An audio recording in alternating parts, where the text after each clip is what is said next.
అందరికీ నమస్కారం. నేను శిరీష. ప్రస్తుతం మనతో పాటు ఉన్నారు తంత్ర జ్యోతిష్యులు, జ్యోతిష్యరత్న, జ్యోతిష్య సామ్రాట్ చింత రుక్మందరావు గారు. గురుగారితో మాట్లాడదాం. నమస్కారం గురుగారు. మాతృదేవో భవ, పితృదేవో భవ, ఆచార్య దేవో భవ. ఓం నమో మాందేశ్వరాయ నమః. అందరూ బాగుండాలి, అందరికీ మంచి జరగాలి. గురుగారు, ఈ మే మాసంలో మిథున రాశి వారికి ఎలా ఉండబోతుందంటారు? ఎలాంటి జాగ్రత్తలు తీసుకోవచ్చు అంటారు? ఆర్థిక పరంగా, ఆరోగ్య పరంగా కూడా గ్రహ గోచరం ఎలా ఉంటుందంటారు ఈ మే మాసంలో? ఈ 2026 సంవత్సరం మే మాసం మిథున రాశి వాళ్లకు మాస ఫలితాలు ఎలా ఉన్నాయో చెప్పుకునే ముందు ఈ రాశి యొక్క ఒక ప్రత్యేక విషయాన్ని మాట్లాడుకున్న తర్వాత మనం మాస ఫలితాలకు వెళ్దాము. మిథునము అంటే మైథునము అంటారు, మిథునము అంటారు, అంటే కలయిక అని అర్థం. ఈ రాశిలో ఇద్దరు వ్యక్తుల తల్ల కానీ లేదా ఇద్దరు చిన్నపిల్లల చేత చేయి పట్టుకుని కానీ ఉంటారు. మనకు జెమినీ టీవీ అని ఒకటి ఉంది. జెమినీ టీవీకి ఇద్దరు పిల్లలు నిలుచుకుంటారు, ఒక అమ్మాయి ఒక అబ్బాయి. ఓ రెండు పేకలు ఎత్తుకుని ఉంటారు. జెమినీ పండ్ల పొడి కూడా వచ్చేది. జెమినీ అంటే ఇంగ్లీష్లో, తెలుగులో మిథునమే. అంటే ఒక అబ్బాయి ఒక అమ్మాయి చిన్న పిల్లలు నిలుచుకుంటారు. దాని అర్థం ఏంటంటే అక్క తమ్ముళ్ళు, అన్న చెల్లెళ్ళు అని అర్థం, సోదర సోదరీలు అని అర్థం, ఇంకేం లేదు జెమినీ అంటే. అదేవిధంగా భార్యాభర్తలను కూడా అర్థం వస్తుంది. అందుకే పార్వతీ పరమేశ్వర రాశి అంటారు మిథున రాశి. ఎవరికి పెళ్లి చేయాలన్నా మిథున రాశి కానీ వీక్గా ఉంటే, మిథున రాశిని కాదు, 3వ స్థానం అని అర్థం. ఇప్పుడు మేషం చెప్పాం మనం ఇంతకుముందు రాశి ఫలితం, వృషభం చెప్పాం, రెండైంది, 3వది మిథున రాశి. 3వ రాశి బలహీనంగా ఉంటే వాళ్ళ జీవితం అంతా బలహీనంగా ఉంటుంది. అంటే ఈ మిథున రాశి వారు బలహీనంగా ఉంటే జీవితం మొత్తం. ఇక్కడ మిథున రాశి అనేది 3వ రాశి. ఈ రాశి బలహీనంగా ఉండకూడదు. ఇప్పుడు లగ్నం ఏదైనా కావచ్చు. ఉదాహరణకు మకర లగ్నం అనుకోండి, 3వ రాశి మీనం అవుతుంది. నేను కాలపురుష తత్వంలో మిథునం 3వది. వ్యక్తిగత జాతకం తీసుకుంటే వేరే ఒకరికి ఒకటి వస్తుంది 3వ రాశి. 3వ స్థానం ఎవరికి బలహీనంగా ఉంటుందో వాళ్లకు జీవితం అంతా బలహీనంగా ఉంటుంది. 3వ స్థానం బట్టి వీళ్ళు గొప్ప సంతానవతలు అవుతారా కారా అని తెలుస్తుంది. అంటే వీళ్ళకి స్ట్రెంగ్త్ లేదు, పిల్లలకనే స్ట్రెంగ్త్ వీళ్ళకి లేదని అర్థం. వివాహ పొంతనాల్లో 3వ స్థానం చూడాలి. ఎందుకంటే ధైర్యము, వీర్యము, విజయము అన్నారు. కాబట్టి ఇక్కడ 3వ స్థానంలో కమ్యూనికేషన్. కమ్యూనికేషన్ అంటే మనం ఇంకొక విషయంతో కలవడం అని అర్థం. అదే కమ్యూనికేట్ కావడం అని అర్థం. అది ఏదైనా కావచ్చు ఈ ప్రపంచంలో. ఈ కమ్యూనికేషన్ అనేది లేకపోతే, అందుకే 3వ స్థానం అనేది కమ్యూనికేషన్. ఆ కమ్యూనికేషన్ వీళ్ళు సరిగ్గా ఉండదని అర్థం. 3వ స్థానము అనేది చాలా ఇంపార్టెంట్. ఈ కమ్యూనికేషన్ లేకపోతే ప్రపంచం పుట్టదు. ఏదైనా ఉత్పత్తి అవుతుందంటే ఈ కమ్యూనికేషన్ వల్లనే. ఈ ప్రయత్నం అనేది 3వ స్థానమే. వివాహ ప్రయత్నం కావచ్చు, ఉద్యోగ ప్రయత్నం కావచ్చు, వివాహం తర్వాత పిల్లల ప్రయత్నం కావచ్చు, ఇంకేదైనా కావచ్చు. ప్రయత్నం అనేది ప్రతి ఒక్కటి 3వ రాశే. ప్రయత్నం అంటే కమ్యూనికేట్ కావడము. కాబట్టి ఈ రాశికి ఉన్నంత ప్రత్యేకత వేరే ఏ రాశికి లేదు. మీరు ఇట్లాగే చెప్తారండి ప్రతి రాశి గురించి, ఈ రాశే గొప్పది అంటారంటే 12 రాశులు గొప్పవే. ఈ 12 రాశుల్లో అంటే ఈ 3వ రాశి ఎవరికైతే వీక్గా ఉంటుందో వాళ్ళ లగ్నం నుంచి వాళ్ళు ఏ ప్రయత్నాలు సరిగ్గా చేయలేరు. నువ్వు చేసే ప్రయత్నాలు సరిగ్గా లేకపోతే నీకు వచ్చేది ఎట్లా వస్తుంది అంటుంటారు. చాలామంది తిరుగుతూ ఉంటూ ప్రయత్నించుకుంటూ ఉంటారు. ఎలా చేయాలో తెలియదు. కొంతమంది ఇంట్లోనే కూర్చుంటారు, ఎలా కమ్యూనికేట్ కావాలో అవుతారు, సక్సెస్ అయిపోతారు. వాళ్ళు సరిగ్గా సక్సెస్ కొట్టలేకపోతున్నారంటే 3వ స్థానం వీక్గా ఉందని గుడ్డుగా చెప్పేయచ్చు. వాళ్ళు వివాహ ప్రయత్నం కూడా చేశారనుకోండి, అవ్వదు. అందులో ఇది ఉచ్ఛ్వాస నిశ్వాస. 3వ స్థానం అంటే బ్రీతింగ్ మనకు ఆగిపోయిందంటే మనం బతుకుతాం అసలు. ఈ బ్రీతింగ్ మనతో కమ్యూనికేట్ అవుతానే ఉంటుంది. కమ్యూనికేషన్ అని చెప్పాను కదా, ఇద్దరు కలయిక అన్నాను కదా. ఈ ఉచ్ఛ్వాస నిశ్వాసంలో మనకు ఇది కమ్యూనికేషన్. ఇది ఎప్పుడు ఇది కమ్యూనికేషన్ ఆగిపోతుందో డెడ్ బాడీ. కాబట్టి ఒక స్త్రీ పురుషులు వివాహం చేసుకుంటే కూడా వారి ఉచ్ఛ్వాస నిశ్వాసాలు కలవాలి. అప్పుడే వాళ్ళకు ఒకరినొకరు అర్థమవుతారు. 6 months తర్వాత తెలుస్తుంది. పెండ్లైన 6 నెలల తర్వాత చేంజ్ అవుతారు కంపల్సరీ. స్త్రీ పురుషులు అన్నాం కాబట్టి ఇక్కడ భూమి పైన ఎవరు 100% పురుషులు లేరు, 100% స్త్రీలు లేరు. ఒక స్త్రీ అంటే 75% స్త్రీగా ఉంటుంది, 25% పురుషతత్వం ఉంటుంది. ఒక పురుషుడు అంటే 75% పురుషుడు, 25% అతను స్త్రీతత్వం ఉంటుంది. వివాహమైన తర్వాత ఈ 25% ఆమెకి ఇచ్చేస్తాడు. ఆమెలో ఉన్న పురుషతత్వం ఇతను తీసుకుంటాడు. ఆమెలో ఉన్న పురుషతత్వం ఆమె ఇచ్చేస్తుంది, ఇతనికి ఇచ్చేస్తుంది. తన యొక్క స్త్రీతత్వం ఈమె తీసుకు. అప్పుడు సంపూర్ణంగా 100% ఆమె స్త్రీ అవుతుంది, 100% ఇతను పురుషుడు అవుతాడు. ఇవి ఎలా వస్తాయి? 20% ఈమెకి ఎలా వస్తుంది? బ్రీతింగ్ ద్వారానే వస్తుంది. భర్త వదిలిన బ్రీతింగ్ని ఈమె బ్రీతింగ్ చేయాలి, భార్య ముక్కులోంచి వచ్చిన బ్రీతింగ్ని ఈయన బ్రీతింగ్ చేయాలి. ఇలా ఒక 6 నెలల పాటు సంసారం చేసుకుంటే ఈయన పరిపూర్ణంగా పురుషుడు అవుతాడు, ఆమె పరిపూర్ణంగా స్త్రీ అవుతుంది. అప్పుడు తల్లిదండ్రులు అవుతారు. పరిపూర్ణంగా స్త్రీ అయితే కానీ ఆమె మాతృత్వానికి అర్హత రాదు. ఎంత రహస్యం ఉంది, సృష్టి రహస్యం ఇది. కాబట్టి మిథున రాశి అందుకే కలయిక అన్నారు, స్త్రీ పురుషులను అక్కడే పెట్టినారు. అదే మిథున రాశి వీక్గా ఉంటే, లేదా 3వ స్థానం వీక్గా ఉంటే వాళ్ళ సంసారం జరగదు. అందుకే చిన్నపిల్లలు కూడా అక్కడే పెట్టినారు. కాబట్టి ఇప్పుడు మనం మాస ఫలితాల్లో అనేది ఒక టైటిల్ పెట్టుకొని మనము ప్రతి జీవిత ఫలితాలు చెప్తున్నాం. నాకు అదే ఇష్టము. నాకు ఎప్పుడు కానీ మాస ఫలితాలు అంటే తక్కువ 10% ఉంటాయి. అవి వ్యక్తిగత జాతకం వేరు. కాబట్టి మిథున రాశి గురించి చెప్తే ఎంత ఉంటుందని అందుకే పార్వతీ పరమేశ్వర రాసినారు. సంపూర్ణమైనటువంటి స్త్రీ పార్వతీదేవి, సంపూర్ణ ఒకే ఒక పురుషుడు సృష్టిలోకి పరమేశ్వరుడు. వాళ్ళిద్దరే 100% స్త్రీ పురుషులు. అందుకే పార్వతీ పరమేశ్వరులు ఆది దంపతులు అంటారు. వాళ్ళు పూర్ణత్వం రాదు. ఇది రావాలంటే ప్రతి ఒక్కరూ వివాహం చేసుకోవాలి. మగవాళ్ళైనా ఆడవాళ్ళని వివాహం చేసుకోవాలి, లేదంటే వాళ్ళకి పూర్ణత్వం లేకుండా చనిపోతారు. మరి కొంతమంది ఉంటారు కదండి జగద్గురువులు, వాళ్ళు వివాహం చేసుకోరు బ్రహ్మచారులు, అంటే వాళ్ళు ఇవన్నీ గత జన్మలో కంప్లీట్ చేసి ఉంటారు. వాళ్ళు ఆ ఫైల్స్ అంతా రాసేసి అప్పచెప్పేసి ఉంటారు.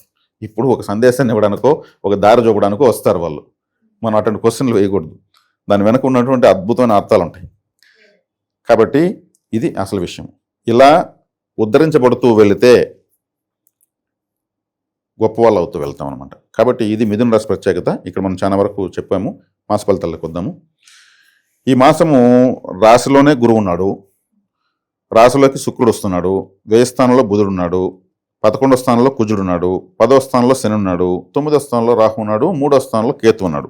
ఇంకా చంద్రగ్రహం గురించి మనం మాట్లాడమే లేదు. చంద్రుడు ఆయన 2.5 రోజులకు ఒక రాశి తిరిగేస్తూ ఉంటాడు. కాబట్టి దీర్ఘకాలికంగా ఉన్నటువంటివి మిగిలిన గ్రహాలపైన మనం ఫలితాలు చెప్తున్నాం. జన్మంలో గురువు ఉంటే, గురువు ఈ మిథున రాశికి బాధకాధిపతి, బాధను కలిగించేవాడు. కానీ గురుడు బాగుంటే బాగుంటది అంటారు కదా గురువు గారు. కరెక్టే. గురువర్గ రాశులు శనివర్గ రాశులు కొన్ని ఉన్నాయి. గురువర్గ రాశులకు శని పనిచేయడు, శనివర్గ రాశులకు గురువు పనిచేయడు. ఈ 2 బ్యాచ్లు 2 గ్యాంగులు ఉన్నాయి, 2 ముఠాలు ఉన్నాయి. ఒక బ్యాచ్కి శనేశ్వరుడు లీడరు, గ్యాంగ్ లీడరు, ఇంకొక గ్యాంగ్కి గురువు గ్యాంగ్ లీడరు. శని, శుక్రుడు, బుధుడు, రాహువు, వీళ్ళు 4 శని వర్గం. గురువు, రవి, చంద్రుడు, కేతువు, కుజుడు, వీళ్ళు 5 మంది గురువర్గం. ఇది శని వర్గంలో గురువు ఉన్నాడు, అంటే ఆపోజిట్ బ్యాచ్లో వచ్చి ఉన్నాడు అనమాట ఆయన. అందున మిథున రాశికి బాధకాధిపతి, బాధను కలిగించేవాడు. గురువు అంటే సర్వస్సు లక్షణ లక్షిత జాతకులు అంటారు. అన్ని మంచి లక్షణాలు ఉండేవాళ్ళని అంటారు. లక్షణాలు మాత్రం ఇస్తాడు, డబ్బులు ఇవ్వడు. మిథున రాశిలో కానీ గురువు ఉంటే డబ్బులు ఇవ్వడు, క్యారెక్టర్ ఇస్తాడు అంతే. క్యారెక్టర్ అంటే ఏమి? ఇప్పుడు డబ్బులు లేకుండా మన క్యారెక్టర్ ఉండి డబ్బు లేకపోతే ఏం చేసుకుంటాము? మంచోడు చెప్పుకుంటే ఏమొస్తుంది? మంచితనం ఈరోజు 4 తీసుకుని కూడా పనికి రావడం లేదు. కాబట్టి గురువు జన్మలో ఉన్నాడు. గురువు ఆయన లివర్, మన శరీరంలో లివర్ అంటే గురువే. ఇంకా అతిపెద్ద ఆర్గాన్, నవగ్రహాలు కూడా పెద్ద గ్రహం గురువే. కాబట్టి ఇప్పుడు వీళ్ళకి ఏదైనా గ్యాస్ట్రిక్ ప్రాబ్లమ్స్ ఉండేదానికి అవకాశం ఉంటుంది. గురువు క్యారెక్టర్ ఇస్తాడు కాబట్టి మొహమాటాన్ని ఇస్తాడు. అడగాలా వద్దా, చేయాలా వద్దా. క్యారెక్టర్ ఉండే వాళ్ళే తాకమని దిగజారి మాట్లాడలేరు, ఖచ్చితంగా మాట్లాడలేరు. అది మొహమాటమే వీళ్ళకి శత్రువు అయిపోతుంది. ఇంకా మళ్ళీ లోపల బాధపడుతుంటారు, మనం గట్టిగా అడుగుంటే బాగుండు అనిపిస్తుంది, కానీ మాట్లాడలేరు. ఈ మొహమాటంతోనే ముంచేస్తాడు. గురువు అత్యంత పాపగ్రహం మిథున రాశి వాళ్ళకు. మిథునానికి కన్యాకు, తులాకు వృషభానికి, మకరానికి కుంభానికి, ఇవి శనివర్గ రాశులు. ఈ రాశుల్లో గురువు వ్యతిరేక గ్రహము. కాబట్టి గురువు లగ్నంలో ఉంటే మంచిది కాదు. కాబట్టి ఇప్పుడు నేను చెప్పినటువంటి తన సొంత నిర్ణయాలతో తను నష్టపోతూ ఉంటారు. వీళ్ళు ఇంకా మొహమాట పడుతూ ఉంటే అవతల ఏమారుస్తూనే ఉంటారు. ఇది ఈ విషయంలో కొంచెం కేర్ఫుల్గా ఉండాలి. తర్వాత వీళ్ళు ఇప్పుడు గురువు బాధకాధిపతి కదా, మరి బాధకాధిపతిని ఏం చేయాలి? గురువు అంటే ఎల్లో కలర్ రిబ్బను గురువారం రోజు ముక్కలు కత్తిరించి నీళ్ళ కలపాలి. గురువారం రోజు పసుపు పొడి కొద్దిగా నీళ్ళ పార నీటిలో వదలచ్చు. వీళ్ళు మిథున రాశి వాళ్ళు గురువుల ఆలయాలకు వెళ్ళకూడదు, దక్షిణామూర్తి వెళ్ళకూడదు. గురువు బాధకధిపతినాక వెళితే మళ్ళీ ఏమవుతుంది, బాధే లోడ్ చేసుకుంటుంది. అందున ఇది బ్రీతింగ్ అని చెప్పా, ఈ 3వ స్థానం పోయి బాధనే బ్రీతింగ్ చేసినట్టు ఉంటుంది. కళ్ళు బాగా తెరుచుకుని పొగల పీల్చినట్టు ఉంటుంది, వెళ్ళకూడదు. ఎల్లో కలర్ వీళ్ళకి సెట్ అవ్వదు. శనగలతో ఉన్నటువంటి ఫుడ్ తీసుకోకూడదు. శనగలు ఉంటాయి కదా, సుండలు చేస్తారు, అది కాబట్టి దానం చేయొచ్చు. అదేవిధంగా దత్తాత్రేయ, దక్షిణామూర్తి గురువులు ఉంటారు, గొప్ప గొప్ప గురువులు ఉంటారు, వాళ్ళ దగ్గర వీళ్ళకి పర్మిషన్ లేదు, వాళ్ళు గొప్పవాళ్ళు, వీళ్ళకి పర్మిషన్ లేదు. పర్మిషన్ లేని చోట మనం ఎట్లా వెళ్తాము, వెళ్ళకూడదు. తెలియకుండా వెళ్తూ ఉంటారు, గురుచరిత పారాయణలు అవి చదువుతుంటారు, వీళ్ళకి పర్మిషన్ లేదు. చదివే కొద్దీ వీళ్ళ బాధలు ఎక్కువ అవుతాయి, బాధ కదిపోతే బాధ పెడతాడు. అంటే మన బాధను మనం యాక్టివేట్ చేస్తున్నాము అని అర్థం, వెళ్ళకూడదు. తర్వాత లాభంలో కుజుడున్నాడు, కుజుడు లాభంలో ఉండడం మంచిదే. లాభస్థానం ఉన్నప్పుడు కుజుడున్నప్పుడు సోదరులు ఉన్నప్పుడు ఏదైనా వీళ్ళ బ్రదర్స్ అండ్ సిస్టర్స్కి మంచి జరుగుతుంది. ఈ రాశి సోదరి రాసినాను కాబట్టి వాళ్ళకు ఉద్యోగాలు రావడము, మరి ముఖ్యంగా వీళ్ళ brothers and sisters army, police లాంటి డిపార్ట్మెంట్లు ఉంటే వాళ్ళకి ప్రమోషన్లు రావడము, మెడల్స్ రావడము లాంటివి జరుగుతాయి. కుజుడు స్వస్థానంలోకి వచ్చాడు కాబట్టి 11వ స్థానంలో ఏ గ్రహం ఉన్నా యోగిస్తుంది, ఏదన్నా ఉన్నాయి, అది బ్రహ్మవరం కాబట్టి 11వ స్థానంలో పాపగ్రహం ఉంటే ఇంకా మంచిదే, శుభాన్ని ఇస్తుంది. 12వ ఇంట్లో బుధుడు ఉన్నాడు, 12వ ఇంట్లో శుక్రుడు, రవి వీళ్ళంతా వచ్చారు కాబట్టి ఇప్పుడు వీళ్ళకు చక్కటి నిద్ర బాగుంటుంది, విదేశాలకు వెళ్ళాలంటే బాగుంటుంది, ఫారిన్ టూర్స్ వెళ్ళచ్చు. రాహు 9లో ఉన్నాడు, 9లో ఉన్న రాహుని రాశిలో ఉన్న గురువు చూస్తాడు, అంటే ఫారిన్ వెళ్ళాలంటే వెళ్ళచ్చు. ఇప్పుడు టూర్స్ అండ్ ట్రావెల్స్ ఇవన్నీ అంతా బాగుంటాయి. తండ్రికి కాస్త మంచిది కాదు. తండ్రి అయిన స్థానంలో రాహు ఉన్నాడు. తండ్రి అంటే ఎవరు, సూర్యుడు. మన జాతకంలో తండ్రి ఎక్కడ ఉన్నాడు చూస్తే సూర్యుడు ఎక్కడ అక్కడ తండ్రి ఉన్నట్లు లెక్క. తండ్రి యొక్క స్థానం 9వ స్థానంలో రాహు ఉన్నాడు, రాహువే సూర్యుని పడతాడు గ్రహణ రూపంలో. కాబట్టి రాహు 9లో ఉంటే తండ్రికి మంచిది కాదు. తండ్రి లేని వాళ్ళు ఓకే, రాహుదశ అయిపోయిన వాళ్ళు ఓకే, రవిదశ అయిపోయిన వాళ్ళు ఓకే. ఇవేవి కాకుండా ఏదో ఒకటి ఉంటే వాళ్ళకి కాస్త ఇబ్బందిగా ఉంటుంది. తండ్రికి ఏదైనా ఇప్పుడు ఎండల కాలం తండ్రి అంటే కాస్త వయసైన వాళ్ళు ఉంటారు, ఏదైనా అస్వస్థతకు గురి కావచ్చు, వాళ్ళని కొంచెం కేర్ఫుల్గా చూసుకోవాలి. తర్వాత శనేశ్వరుడు 10లో ఉన్నాడు. శనేశ్వరుడు 10లో ఉంటే ఈ రాశికి అష్టమాధిపతి 10లో ఉన్నాడు. ఈ అష్టమాధిపతి అంటే ఏమి, అష్టమం అంటే ఒక బావి, ఒక పాతాళం అని అర్థం. 10వ స్థానం అంటే చేసే వృత్తి, దానికి సంబంధించిన గ్రహం లగ్నంలోనే ఉంది, రాశిలోనే ఉంది. కాబట్టి శని సపోర్ట్గా లేడు, గురువు సపోర్ట్గా లేరు. కాబట్టి శనేశ్వరుడు ఏం చేస్తాడు, ఇప్పుడు పాతాళం అంటే మనం ఎంత పోసి పాతాళం పూడ్చగలము. కాబట్టి ఇప్పుడు భార్య పెట్టుబడులకు వెళ్ళకూడదు. అందులో ముఖ్యంగా కొత్తగా పెళ్ళైన వాళ్ళు ఎవరైనా సరే, లేదా భార్యకి అమ్మగా బతుకున్న వాళ్ళు ఎవరైనా సరే, ఈ శనేశ్వరుడు 10వ ఇంట్లో ఉన్నప్పుడు ఎక్కువగా అత్తగారింటికి వెళ్ళకూడదు. 10వ స్థానం అంటే భార్యకు తల్లి, అక్కడ శనేశ్వరుడు ఉన్నాడు. కాబట్టి సింపుల్గా పోతాడు, వెంటనే నాకు అర్జెంట్ పనులు ఉన్నాయి వచ్చేయాలి అంటే అక్కడ శుభగ్రహం లేదని అర్థం. అష్టమాధిపతి ఉన్నాడండి అంటే అక్కడ వీళ్ళు ఎక్కువ ఉండడం వల్ల అంటే అత్తగారికి నలత అవుతుంది, ఆమెకి ఏదైనా అనారోగ్యం చేయడము, ఏదో ఒకటి జరుగుతుంది, ఏదో ఒక బాధపడుతుంది అని అర్థం. అంతే, ఇంకేం లేదు. ఆడిపోయి ఉంటే గొడవలు వస్తాయని కాదు. ఈ గ్రహాలు మన బంధుకారకత్వాలను తెలియజేస్తాయి. శనేశ్వరుడు 10వ ఇంట్లో ఉన్నప్పుడు, అత్తగారింట్లో ఉన్నప్పుడు అక్కడికి వెళ్ళడం వల్ల వాళ్ళకి కాస్త నలత కాబట్టి చెప్తున్నాను, ఇంకేం లేదు. అదే శనేశ్వరుడు లాభంలోకి వచ్చినప్పుడు అత్తగారింటికి వెళ్ళచ్చు, ఎక్కువగా వెళ్ళచ్చు, వెళ్ళే అవకాశాలు కూడా వస్తాయి. అదే శనేశ్వరుడు కర్మకారకుడు కాబట్టి అత్తగారింట్లో, భార్యకు తల్లిగారింట్లో ఏదన్నా అశుభ కార్యాలు జరిగిన, కర్మకార్యాలు జరిగిన అవకాశం ఉంటుంది. కర్మకార్యం అంటే మీరు ఎవరైనా చనిపోవచ్చు. ఆయుష్కరకుడు శనేశ్వరుడు కదా, ఆయన మీనంలో ఉన్నాడు. మీన రాశి అంటే సముద్రము, అంటే కర్మకార్యాలు చేసేదంతా పోయి చనిపోయిన తర్వాత మునుతరు లేస్తారు కదా నీళ్ళలో. కర్మకార్యాలు చేయడం కంపల్సరీ నీళ్ళ మునిగి లేసి చేస్తాడు. కర్మకార్యాలు జరిగిన అవకాశం ఉంది భార్యకు, అమ్మగారికి సంబంధించినటువంటి. ఇవి దీనికి పరిష్కారం ఏమి లేదు, అలా జరిగిన అవకాశం ఉంది. ఎవరికి ఆయుష్ తీరుంటే వాళ్ళే స్వర్గస్థులు అవుతారు. తర్వాత వీళ్ళకు 3వ ఇంట్లో కేతు ఉన్నాడు. వీళ్ళది కాలబుని 3వ రాశి, మళ్ళీ వీళ్ళకి 3వ రాశిలో కేతు ఉన్నాడు. వీళ్ళు చేసే ప్రయత్నాల్లో ఏదో ఒక ఆటంకం వచ్చి సక్సెస్ అవుతూ ఉంటుంది. అంటే 1-2 సార్లు తిరగాల్సి రావచ్చు, కానీ ఫైనల్గా 1-2 సార్లు తిరగాల్సి రావచ్చు. అంటే ప్రయత్నాలు మళ్ళీ మళ్ళీ చేస్తూ ఉంటే సక్సెస్ అవుతుంది, ఒకేసారి కావదు. కేతు అంటే ఆటంకం కాబట్టి ఆటంకాన్ని ఇచ్చి చేస్తాడు. అప్పుడు ఏం చేయాలి వీళ్ళు, అలా తగ్గాలంటే బయలుదేరి వెళ్ళినాక 4 గంటలు వేసి మళ్ళీ ఇంట్లోకి వచ్చి మళ్ళీ వెళ్ళాలి. వీళ్ళే ఒక ఆటంకాన్ని క్రియేట్ చేసుకోవాలి. అంటే కేతు అంటే సర్పగ్రహము ఆయన వెనక్కి తిరుగుతాడు మామూలుగా. రాహుకైతే వెనక్కి తిరుగుతారు. గ్రహాలని ముందుకు ఇలా తిరిగితే అవి ఇలా తిరుగుతాయి. కాబట్టి కేతు 3 గంటల ప్రయత్నం చూడినప్పుడు వెళ్ళేసి మళ్ళీ వచ్చి మళ్ళీ పోవాలి. ఆ ఆటంకాన్ని మనమే క్రియేట్ చేసేయాలి అంతే.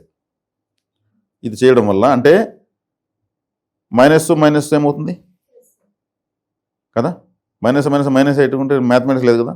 కాబట్టి మనం ఏం చేయాలి, ఆటంకము మనం పోతే కలుగుతుంది కాబట్టి మనం ఒక ఆటంకం చేసినట్టే దానికి అక్కడే అయిపోతుంది అక్కడికి. ఇది చేయాలి.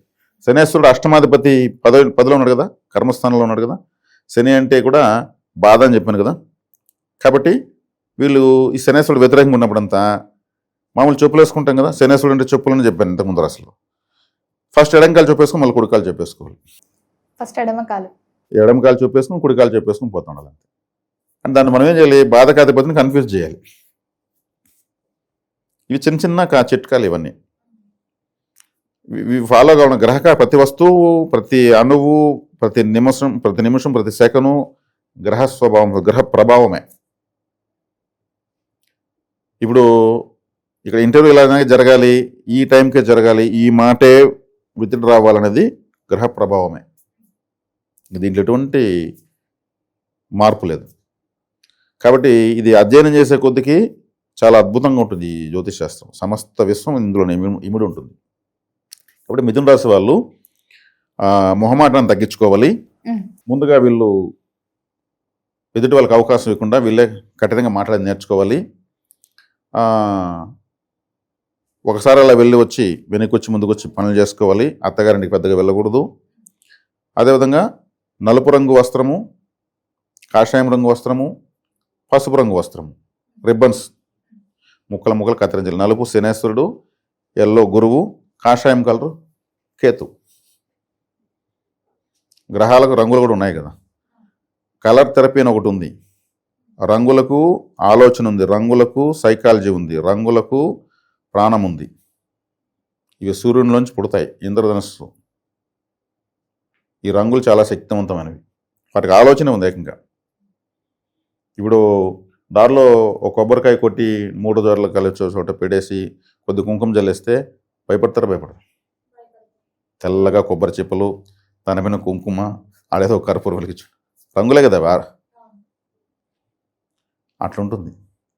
రంగులు ఎక్కడ ఎంత ప్రభావితం చేస్తాయి. ఇప్పుడు పెళ్లి చూపులు చూసిన అమ్మాయి నల్లగా ఉంది, ఎర్రగా ఉంది అంటారు. అమ్మాయి ఉందా చాలని ఎందుకంటారు? అమ్మాయి ఎర్రగా ఉందా, నల్లగా ఉందా, రంగు ప్రభావం చూపిస్తుంది. ఆ అబ్బాయిని అలా చూస్తారు, పుట్టిన బిడ్డకు చూస్తారు. యూనిఫామ్స్ రంగుల్లో క్రియేట్ చేస్తారు. ఈరోజు ఐపీఎల్ ఆడుతూ ఉంటే రంగురంగుల ఒక పెద్ద వేడుక జరిగినట్టుంది. రంగులు లేని ఈ ప్రపంచం లేదు. ఆ రంగుల వెనకనే ఈ గ్రహాలు ఉన్నాయి. గ్రహాలు లేని ఈ ప్రపంచం లేదు. ఈ ప్రతి విషయాన్ని గ్రహాలు శాసిస్తాయి. కాబట్టి ఈ రంగులు వ్యతిరేకంగా ఉన్నటువంటి గ్రహాలు ఎప్పుడైనా ఉంటే ఆ గ్రహానికి సంబంధించిన వస్త్రాన్ని ముక్కలు కత్తిరించి నీళ్ళలో కలుపు. నీళ్ళు లేవండి మాకు పారే నీళ్ళు, మాది అనంతపురం జిల్లా, ఇక్కడ వర్షాలు ఉండవు అంటే ఒక బకెట్లో వేసి కలిపేసి ఎత్తిపోయి డ్రైనేజీలో పోసేయచ్చు. బొగ్గు పొడి, పసుపు పొడి, సింధూరం కాషాయం రంగు, పసుపు రంగు, బొగ్గు పొడి నలుపు రంగు 3 కలిపేసి కూడా పోసేయచ్చు. దారిలో పోయకూడదు, భయపడతారు. ఇవన్నీ ఇలా చేస్తూ ఉంటే ఈ మాసం ఉన్నటువంటి వ్యతిరేక గ్రహస్థితి బలహీనపడుతుంది అంత.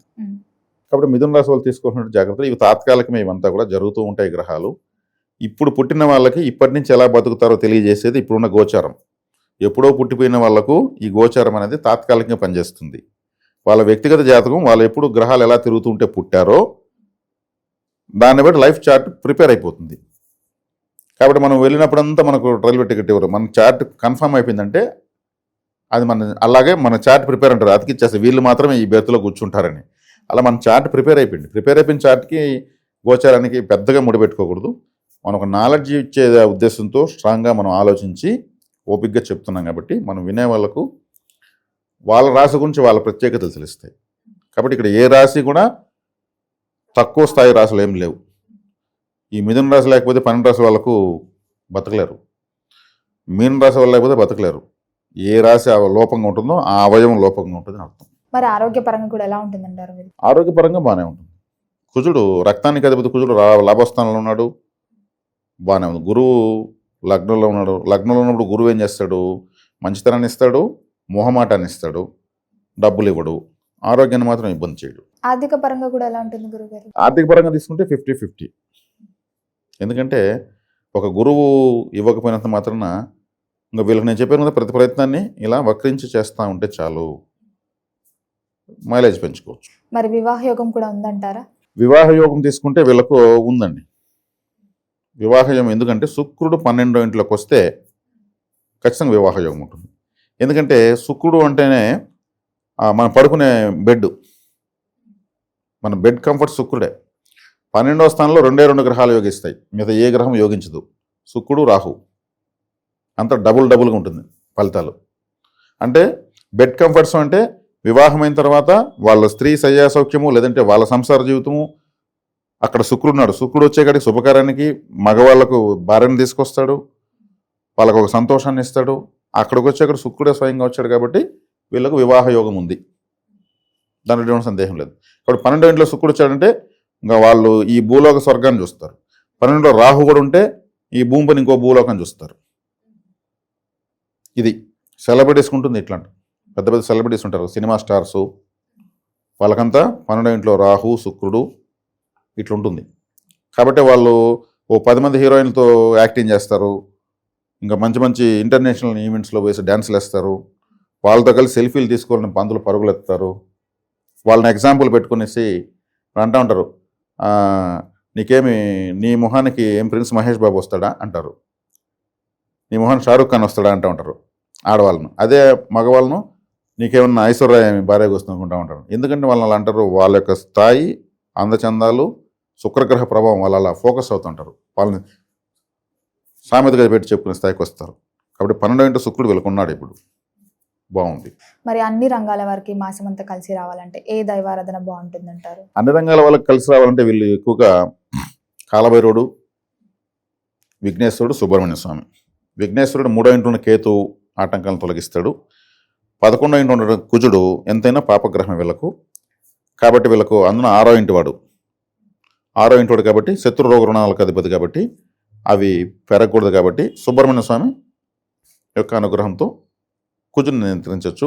10వ ఇంట్లో ఉన్న శనేశ్వరుడు అష్టమాధిపతి వేసి 10వ ఇంట్లో ఉన్నాడు కాబట్టి శనేశ్వరుడు కాలభైరుడు యొక్క శిష్యుడు. మనం పోయి గురువును పట్టుకుంటున్నాం రికమెండేషన్, అప్పుడు ఆయనకు తీవ్రత తగ్గుతుంది. ఇది సరిపోతుంది. గురుగారు, మొత్తం మీద ఈ మాసంలో మిథున రాశి వారికి ఎలా ఉండబోతుంది, ఎలాంటి జాగ్రత్తలు తీసుకోవాలో తెలియజేసినందుకు ధన్యవాదాలండి. ధన్యవాదాలు.